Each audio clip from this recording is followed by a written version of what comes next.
প্রিয় বন্ধুরা, আপনারা দেখতে পাচ্ছেন আজকে অবৈধ উচ্ছেদ চলছে। এটা হলো নাটোর শহরের মেন রাস্তার দুপাশ দিয়ে যে সকল অবৈধ দোকানপাট এবং বিভিন্ন ব্যবসা বাণিজ্যিক প্রতিষ্ঠান গড়ে উঠেছে সেগুলোই মূলত উচ্ছেদ করা হচ্ছে।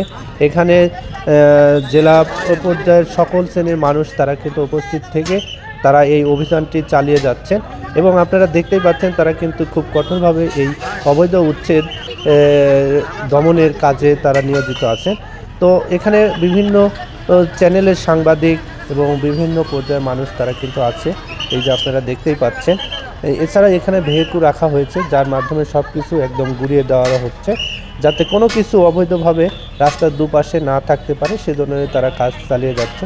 তো আমরা সাধারণ জনগণ চাই, এটার প্রয়োজন আছে। এই যে নির্বাহী ম্যাজিস্ট্রেট তিনি কিন্তু এখানে উপস্থিত থেকেই সকল কার্যক্রম পরিচালনা করছেন এবং সে কিন্তু সবার উদ্দেশ্যে বলছে যে আমরা আসলে জনগণের স্বার্থে এই কাজ চালিয়ে যাচ্ছি এবং জনগণের সুবিধার্থে আমরা এই কাজ পরিচালনা করব।